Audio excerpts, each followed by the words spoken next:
हो गई तो। जय हिंद स्टूडेंट, आज अपन केमिस्ट्री का चैप्टर 1 स्टार्ट कर रहे हैं। अपनी केमिस्ट्री के चैप्टर 1 का नेम है chemical reaction and equations. Chemical reactions क्या होती है, पहले अपन ये समझेंगे what is the chemical reactions. तो केमिकल रिएक्शन क्या होती है? It is a process in which one or more substance form new substance. जब दो सब्सटेंस आपस में मिक्स होकर, जैसे कार्बन और ऑक्सीजन आपस में क्या हो रहे हैं, मिक्स हो रहे हैं और क्या बना रहे हैं, कार्बन डाइऑक्साइड गैस। जब दो सब्सटेंस आपस में मिक्स होकर न्यू सब्सटेंस का फॉर्मेशन करते हैं तो उसे अपन क्या कहते हैं, केमिकल रिएक्शन। अब क्या डिफरेंस होता है केमिकल रिएक्शन और केमिकल इक्वेशन? देखो, अभी जो मैंने इक्वेशन आपको लिख के बताई है, इसमें मैं सिंबॉलिक रिप्रेजेंटेशन दे रही हूँ कि कार्बन को मैंने कार्बन ना लिख के उसके सिंबॉलिक फॉर्म में रिप्रेजेंट किया है। ऐसे ऑक्सीजन को ऑक्सीजन ना लिख कर उसके सिंबॉलिक फॉर्म में रिप्रेजेंट किया है। कार्बन डाइऑक्साइड को मैंने कार्बन डाइऑक्साइड ना लिखकर उसके सिंबॉलिक फॉर्म में रिप्रेजेंट किया है। तो केमिकल रिएक्शन क्या होती है? It is a process in which one or more substance form new substance. इसको क्या कहते हैं अपन? Chemical reaction. Chemical reaction involve, जब केमिकल रिएक्शन इन्वॉल्व होती है तो बहुत सारी चीजें होती है। जैसे पहला, चेंज इन स्टेट। जो भी अपन रिएक्टेंट्स ले रहे हैं उसकी क्या होती है, स्टेट क्या हो जाती है, चेंज हो जाती है। जैसे अपन ने देखा, कार्बन सॉलिड है, ऑक्सीजन गैस है। सॉलिड और गैस आपस में रिएक्ट कर रहे हैं और क्या बना रहे हैं, गैस बना रहे हैं। तो केमिकल रिएक्शन में स्टेट का भी बहुत महत्व है। ठीक है, चेंज इन कलर, उनका कभी कभी कलर भी चेंज हो जाता है। कोई चीज व्हाइट कंटेंट में होती है और फिर वो ब्लैक कंटेंट में अपने को मिलती है। तो केमिकल रिएक्शन के अंदर सबकी इक्वेशन है, चेंज क्या होती है, इसकी कलर भी चेंज होता है। चेंज इन टेम्परेचर, कभी कभी अपन रिएक्शन का टेम्परेचर इंक्रीज करते हैं, कभी डिक्रीज करते हैं, तो टेम्परेचर भी इंक्रीज और डिक्रीज होता है। इवोल्यूशन ऑफ गैस, बहुत सारी गैसों का क्या होता है, इवोल्यूशन होता है। बहुत सारी गैसेस क्या होती है, इवोल्यूट होती है। ठीक है, तो केमिकल रिएक्शन के अंदर सब चीजें इन्वॉल्व होती है। Change in state, change in colour, change in temperature, evolution of gases. अब chemical reaction happen in our daily life. हमारी डेली लाइफ में बहुत सारी केमिकल रिएक्शंस होती है। जैसे डाइजेशन ऑफ फूड, फूड का डाइजेशन भी एक केमिकल रिएक्शन है। जब फूड डाइजेस्ट होता है तो वो कुछ अपने केमिकल्स में, अपने अंदर पार्ट्स में कुछ एक्सटर्नल पार्ट में चेंज हो जाता है, कुछ ब्लड में चेंज होता है। रेस्पिरेशन करते हैं अपन ऑक्सीजन इन करते हैं, कार्बन डाइऑक्साइड आउट करते हैं, तो ये भी एक तरह की क्या है, रेस्पिरेशन रिएक्शन है। रस्टिंग ऑफ आयरन, आयरन पे जंग लगना, रस्टिंग, रस्ट लगना, मतलब अगर अपन ने आयरन को खुले में रख दिया है तो उस पर एक ब्राउन कलर की लेयर बन जाती है। ब्राउन कलर की लेयर कैसे बनती है? आयरन के ऊपर ऑक्सीजन, बाहर के एटमॉस्फेयर में प्रेजेंट ऑक्सीजन क्या कर लेती है, रिएक्शन कर लेती है और उसके ऑक्साइड फॉर्म में क्या कर देती है, चेंज कर देती है। तो रस्टिंग ऑफ आयरन ये भी क्या है, एक तरह की केमिकल रिएक्शन है। फॉर्मेशन ऑफ कर्ड, कर्ड का बनना, जैसे मिल्क है ना, जैसे मिल्क है, मिल्क का कर्ड, मिल्क में कर्ड में चेंज होता है। तो मिल्क के अंदर जो कर्ड में चेंज होता है, एक लैक्टोबैसिलस करके बैक्टीरिया होता है जो उसको कर्ड में कन्वर्ट करता है, वो भी एक तरह की केमिकल रिएक्शन है। केमिकल रिएक्शन के दो मेन पार्ट होते हैं, पहला होता है रिएक्टेंट और दूसरा होता है प्रोडक्ट। और रिएक्टेंट क्या होता है, प्रोडक्ट क्या होता है, पहले अपन ये समझ लें। वो take part in the chemical reaction, जो केमिकल रिएक्शन के अंदर टेक पार्ट करता है। और लेफ्ट साइड में लिखा होता है, देखो जैसे मैंने लिखा है यहाँ पर Mg और O2, ये दोनों क्या है, केमिकल रिएक्शन में टेक पार्ट कर रहे हैं और लेफ्ट साइड में लिखे हुए हैं, तो उन्हें अपन क्या कहते हैं, रिएक्टेंट। और दूसरा क्या होता है, product. The substance which are form in chemical reaction, जो केमिकल रिएक्शन के अंदर ही बनता है। जैसे कि अपन ने दो रिएक्टेंट के आपस में रिएक्शन कराई, वो क्या बना, प्रोडक्ट बना। तो जो दो केमिकल रिएक्शन के अंदर ही, मतलब रिएक्टेंट की रिएक्शन करने के कारण जो बनता है उसे अपन क्या कहते हैं, प्रोडक्ट। और हमेशा ये राइट हैंड साइड में लिखा होता है। इसके अलावा किसी भी केमिकल रिएक्शन में दो मेन पार्ट होते हैं, एक होता है रिएक्टेंट और एक होता है प्रोडक्ट। ठीक है, रिएक्टेंट वो होता है जो टेक पार्ट करता है केमिकल रिएक्शन में और लेफ्ट साइड में लिखा होता है, और प्रोडक्ट वो होता है जो केमिकल रिएक्शन के अंदर ही बनता है, उसका फॉर्मेशन केमिकल रिएक्शन के अंदर ही होता है, वो राइट साइड में लिखा होता है। जैसे कि अपन ने एक एग्जांपल देखा है, when magnesium ribbon is burn in air. जब मैग्नीशियम रिबन को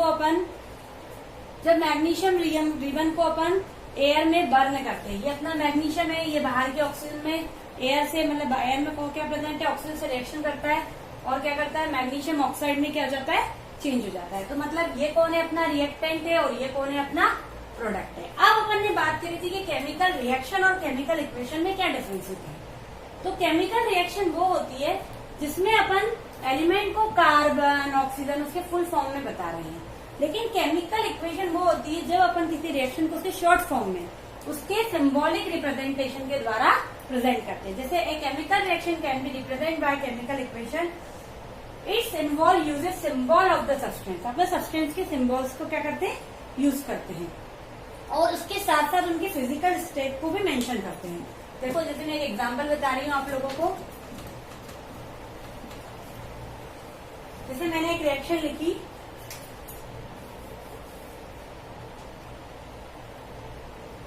कार्बन ने ऑक्सीजन से क्या करी, रिएक्शन करी। ठीक है, कार्बन, मैंने कार्बन का पूरा नाम न लिख के उसका शॉर्ट फॉर्म लिख दिया, उसका सिंबल लिख दिया C। ठीक है, ऑक्सीजन का पूरा नाम फुल नेम न लिख के सब्सटेंस का केवल मैंने क्या लिख दिया, सिंबल लिख दिया, और इन दोनों ने रिएक्शन करके प्रोडक्ट क्या बनाया, कार्बन डाई ऑक्साइड। अब ये केमिकल इक्वेशन के फॉर्म में तो है लेकिन पूरा रिप्रेजेंटेशन नहीं है। क्यों? क्योंकि अपन ने इसकी फिजिकल स्टेट को डिफाइन नहीं किया। फिजिकल स्टेट क्या होती है, पहले अपने को पता है कि कोई भी कंपाउंड 3 फॉर्म में होता है, सॉलिड, लिक्विड और गैस। जब वो सॉलिड फॉर्म में होगा तो उसे अपन कैसे रिप्रेजेंट करेंगे, छोटे से S से। जब वो लिक्विड फॉर्म में होगा तो कैसे रिप्रेजेंट करेंगे, L से। जब वो गैस फॉर्म में होगा तो स्मॉल g से। और जब वो एक्वस फॉर्म में होगा, एक्वस का मतलब अभी आप लोगों को पता नहीं है, एक्वस मतलब यदि किसी कंपाउंड को उसका सब्सटेंस का अगर वाटर में जो सॉल्यूशन होता है वो उसका क्या कहलाता है, एक्वस सॉल्यूशन। अगर किसी रिएक्शन के अंदर एक्यू लिखा है मतलब वो उसका कैसा सॉल्यूशन है, एक्वस सॉल्यूशन है। तो मैंने कार्बन में से सॉलिड रहता है, ऑक्सीजन गैस होता है और फिर जो प्रोडक्ट बन रहा है वो भी अपना क्या है, गैस है। तो इसे अपन ने उसकी फिजिकल स्टेट के साथ रिप्रेजेंट किया है। तो इस तरह की केमिकल रिएक्शन को अपन केमिकल इक्वेशन कहते हैं। ठीक है, इट इज कॉल्ड है केमिकल इक्वेशन। जब अपन उस पूरी केमिकल रिएक्शन में हर सब्सटेंस की फिजिकल स्टेट और सिंबॉलिक रिप्रेजेंटेशन के द्वारा उस केमिकल रिएक्शन को रिप्रेजेंट करते हैं तो उसे अपन क्या कहते हैं, केमिकल रिएक्शन। अब मैं बता रही हूँ केमिकल रिएक्शन है तो उसे बैलेंस भी करना पड़ता है। अपन बताएंगे how to balance chemical reaction. Chemical reaction को अपन बैलेंस कैसे कर सकते हैं। देखो पहला एग्जांपल बता रही हूँ, मान लो आयरन की रिएक्शन अपन ने किससे कराई, वाटर से। आयरन वाटर से रिएक्शन कर रहा है और क्या बना रहा है, Fe3O4 प्लस H2। ठीक है, ये रिएक्शन कर रहा है और क्या बना रहा है, H2 बना रहा है। अब इस रिएक्शन को अपने को बैलेंस करना है। बैलेंस देखो आप लोगों ने देखा, इधर देखोगे आप तो आयरन कितने दिख रहे हैं, केवल 1, और यहाँ पे आयरन कितना दिख रहा है, 3। तो अपन एक टेबल बनाते हैं जिसके द्वारा अपन पहले इसको बैलेंस करना टेबल से सीखेंगे फिर डायरेक्टली सीखेंगे। ठीक है, अपने पास बैलेंस टेबल में पहला है अपना एलिमेंट, फिर है रिएक्टेंट और फिर अपना प्रोडक्ट। ध्यान से देखना, अपना जो एलिमेंट है वो कौन है, Fe भी है, हाइड्रोजन भी है और ऑक्सीजन भी है। Fe कितने हैं अपने पास, 1 रिएक्टेंट में, और आयरन कितने प्रोडक्ट में अपने पास, 3। हाइड्रोजन कितने हैं, 2, और ऑक्सीजन कितना है अपना रिएक्टेंट में, 1। अब प्रोडक्ट में अपना हाइड्रोजन कितना है, 2 है, और ऑक्सीजन कितना है, 4 है। अब अपने को सबको बैलेंस करना है। आयरन 1 है, यहाँ पे 3 है, तो बैलेंस करने के लिए अपन क्या करेंगे, इसमें 3 का क्या कर देंगे, इंटू कर देंगे।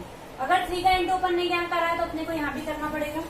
ठीक है, उसके बाद ऑक्सीजन कितने अपने पास, 2 है, वो बैलेंस है, यहाँ भी 2 है और यहाँ भी 2 है, तो अभी तो अपन को उसको बैलेंस करने की जरूरत नहीं है।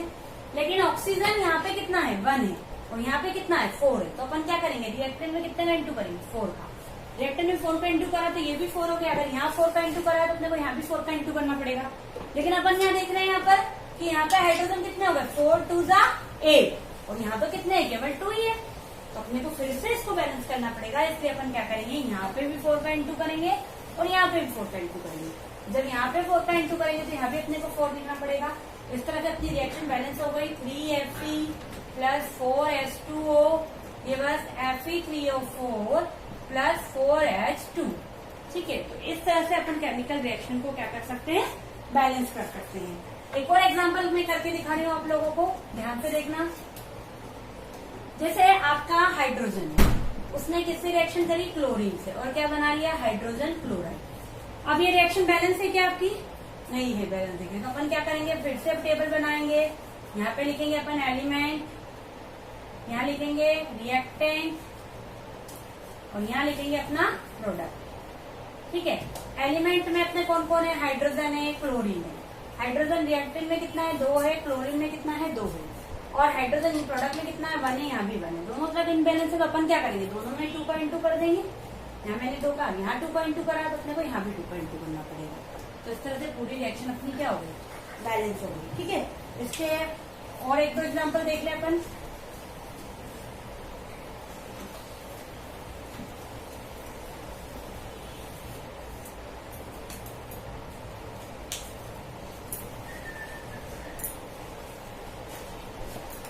और एक दो एग्जाम्पल देख ले अपन इसके।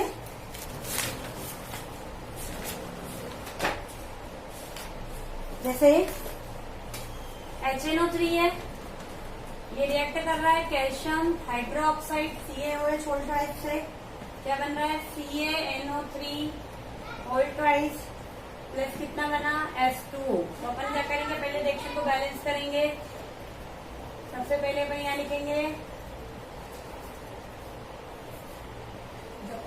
यहाँ कौन है आपका एलिमेंट, यहाँ कौन है रिएक्टेंट, और यहाँ कौन है प्रोडक्ट। ठीक है, एलिमेंट में कौन है अपना, हाइड्रोजन, नाइट्रोजन, ऑक्सीजन, कैल्शियम, है ना, और इधर कौन कौन है, इधर भी यही सब लोग हैं। ठीक है, अब ध्यान से देखो, हाइड्रोजन कितने यहाँ पे, 1 है रिएक्टेंट में, यहाँ भी हाइड्रोजन 1, देखो 1, एक तो 1 यहाँ हो गए और 2 यहाँ हो गए, मतलब टोटल रिएक्टेंट में हाइड्रोजन कितने हैं, 3 है, यहाँ पे कितने हैं, 2 है। ठीक है, अब नाइट्रोजन देखेंगे, यहाँ पे नाइट्रोजन कितने हैं, 1 है, और यहाँ पे नाइट्रोजन कितना हो गया, 2, दिख रहा है। फिर यहाँ ऑक्सीजन कितना है, 3 और 2 5, और यहाँ पे ऑक्सीजन कितना हो गया, 6 और 1 7, देखो 6 और 1, 3 2 जा 6 और 1 7। ठीक है, कैल्शियम कितना है, यहाँ पे 1 है, और यहाँ भी अपना कितना है, 1, दोनों जगह 1। सबसे ज्यादा इनबैलेंस अपने को कौन दिख रहा है, ऑक्सीजन दिख रहा है, यहाँ 7 है, यहाँ पे 5 है। तो सबसे पहले अपन ऑक्सीजन को बैलेंस करेंगे। यहाँ पे अगर अपन कितना कर रहे हैं, ध्यान से देखना, जैसे हाइड्रोजन HNO3 यहाँ पे 2 है, तो पहले अपन हाइड्रोजन को बैलेंस करते हैं, यहाँ पे 2 कर देते हैं। अगर यहाँ पे 2 करा तो यहाँ पे हाइड्रोजन कितना हो गया, 2 और 2 4। ठीक है, तो यहाँ भी मैंने 2 करा, फिर यहाँ भी मुझे 2 करना पड़ेगा। ठीक है, तो हाइड्रोजन कितने हो गए, 2 2 जा 4, दोनों जगह बैलेंस हो गए। ठीक है, अब अपन देखते हैं अपना ऑक्सीजन, ऑक्सीजन कितने हो गए, 2 3 जा 6 और 2 8, यहाँ कितने हो गए, 2 3 2 जा 6 और 2 8। तो अपने ऑक्सीजन भी बैलेंस हो गए, तो क्या करें, 2 का इंटू करा, यहाँ पे भी 2 का इंटू करा। ठीक है, यहाँ 2 का इंटू करा, 5 2 जा 10। ठीक है, 2 और 2 कितने हो गए, 4, यहाँ पे 4 ऑक्सीजन है, 2 3 जा 6 और 2 8। तो अपन ने एक जगह ही अपन ने अभी रिएक्शन में ऑक्सीजन की रिएक्शन करी है, तो यहाँ पे कितना हो गया, अपन ने करा 10, अब यहाँ पे भी 2 करा है, तो यहाँ पे 2 हो गए, 2 3 6 और 2 कितना हो गया, 8, मतलब दोनों जगह बैलेंस हो गए। यहाँ भी 8 हो गए और यहाँ भी 8 हो गए, देखो 2 3 6 और 2 कितना हो गया, 8, यहाँ पे भी देखो 3 2 6 और 2 कितना हो गया, 8, तो ऑक्सीजन भी बैलेंस हो गया। अब देखो कैल्शियम तो एक ही है, यहाँ भी एक है और यहाँ भी एक है। नाइट्रोजन यहाँ पे कितने हैं, 2, यहाँ भी 2 हो गए। ठीक है, अपनी रिएक्शन क्या हो गई, बैलेंस हो गई। जैसे 2HNO3 plus CaOH whole twice, ये बस CaNO3 2 प्लस 2H2। ठीक है, अब बेटा इसके बाद का जो लेक्चर है मैं इसमें और रिएक्शन बताऊंगी जिसको अपन कैसे बैलेंस कर सकते हैं। ठीक है, स्टॉप दो। इस तरह से अपन केमिकल रिएक्शंस को क्या करते हैं,